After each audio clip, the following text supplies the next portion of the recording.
Bem-vindos ao Surf Hacks. Eu sou Rodrigo Machado e é um prazer dividir com vocês toda a minha experiência ao longo desses 20 anos como treinador de surfistas desde a iniciação até a alta performance do surf. Surf Hacks é uma série de episódios onde eu vou hackear o surf e facilitar exercícios físicos e técnicos para impactar o maior número de surfistas que buscam melhorar a performance. Nesse primeiro episódio eu vou hackear o posicionamento dos pés na prancha e padrões de movimentos que vamos utilizar nos próximos episódios para performar as manobras do surf. Tá no ar, Surf Hacks.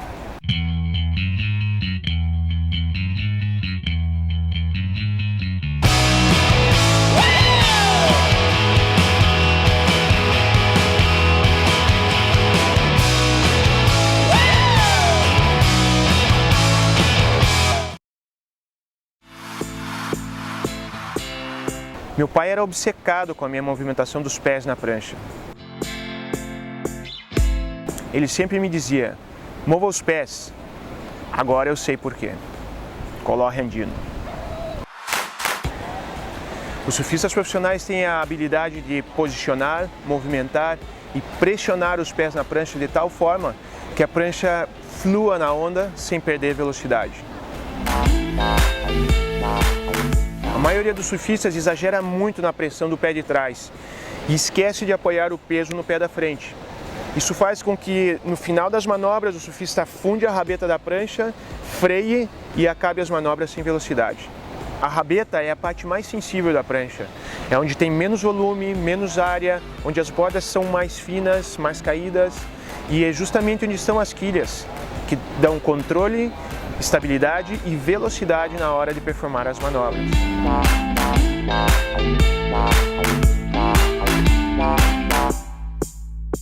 Para poder mover e controlar melhor a prancha, o surfista tem que apoiar o pé de trás bem em cima da terceira quilha, ou da quilha do meio da prancha, na parte mais de trás do grip.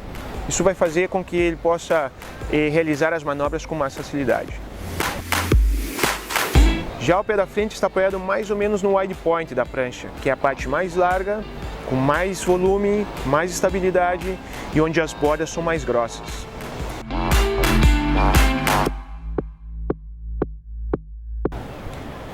Surfistas mais experientes costumam mover os pés constantemente na prancha.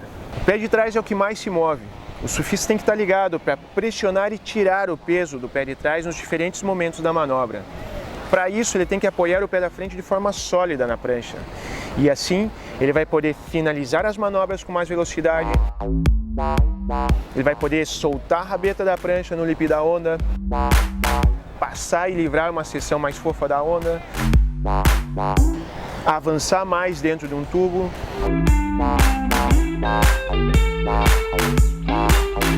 E nos aéreos reverse, aterrissar sem afundar a rabeta da prancha. Definitivamente, se você está buscando melhorar a performance no surf, você tem que começar a surfar com os dois pés, a saber transferir o peso do pé de trás para o pé da frente nos diferentes momentos da manobra. Esse é o segredo dos surfistas profissionais para fazer aquele surf de linha, linkando as manobras sem perder velocidade. Fica tranquilo que nos próximos episódios eu vou me aprofundar mais nesse assunto e vou hackear o posicionamento ideal dos pés em cada manobra.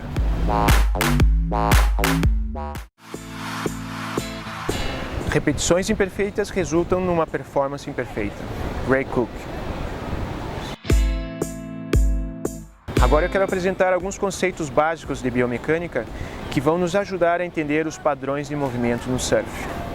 O surfista realiza movimentos nos três planos imaginários: plano transversal, sagital e frontal. E além desses três planos, ele também realiza movimentos em três eixos: longitudinal, lateral e antero-posterior. No plano transversal, o surfista vai realizar uma rotação de tronco no eixo longitudinal. No plano sagital, o surfista realiza a flexão e a extensão de quadril, joelhos e tornozelos, nesse eixo lateral. E no plano frontal, o surfista realiza a flexão lateral do tronco no eixo antero-posterior. A combinação desses movimentos de forma coordenada dá origem aos padrões de movimentos no surf.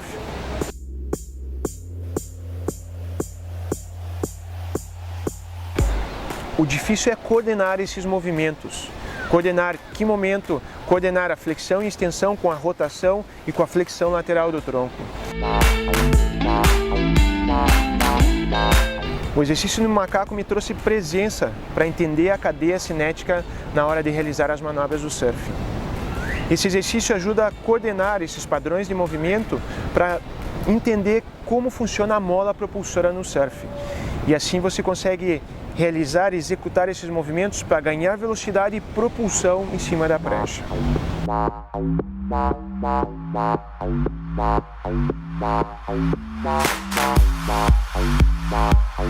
Essas dores no ombro, dores nas costas, dores nos joelhos, que os surfistas costumam notar depois de uma prática do surf, isso indica que aí tem algum ponto fraco, alguma disfunção que, se não for trabalhada, isso a longo prazo pode se converter e resultar numa lesão.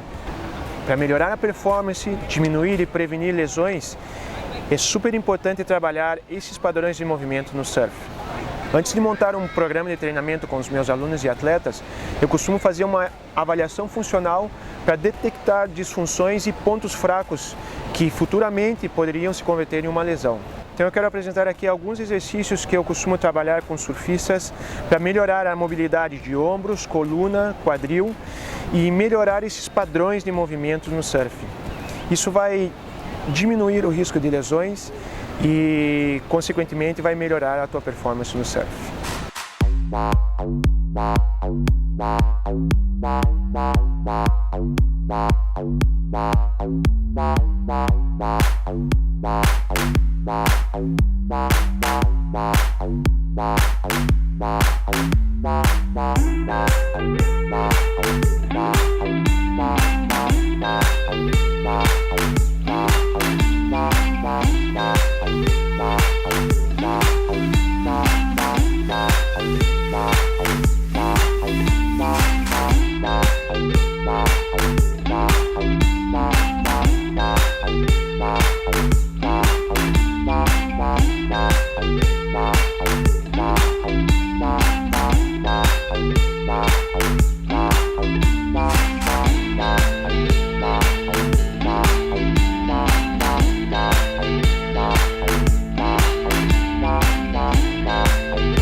Ao longo desses anos, eu noto que o que mais transferência tem, que mais resultado traz para entender e melhorar a técnica na hora de performar as manobras do surf é o trabalho com skate simuladores.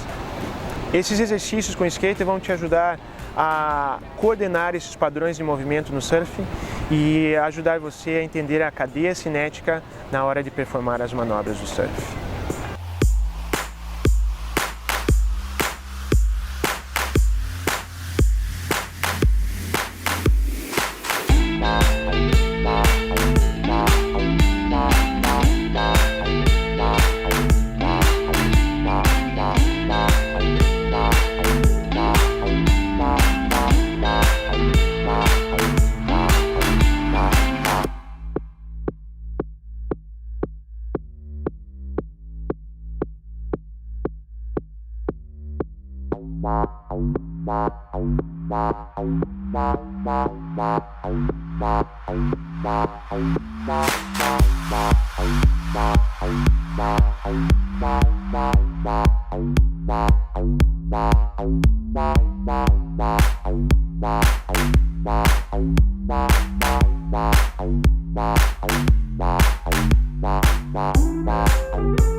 Uma vez que você assimila e automatiza esses padrões de movimento de forma correta fora da água, isso vai refletir na tua performance dentro da água. É isso aí, pessoal. Espero que esses exercícios ajudem você a melhorar a performance no surf. No próximo episódio eu vou hackear o surf nas bordas, como pressionar e apoiar o peso nas bordas na hora de performar as manobras. Inscrevam-se no canal para poder acompanhar os próximos episódios. Qualquer dúvida ou sugestão, comenta aí abaixo. Eu vou ter o maior prazer em responder as suas perguntas. Eu sou Rodrigo Machado e esse é o Surf Hacks. Forte abraço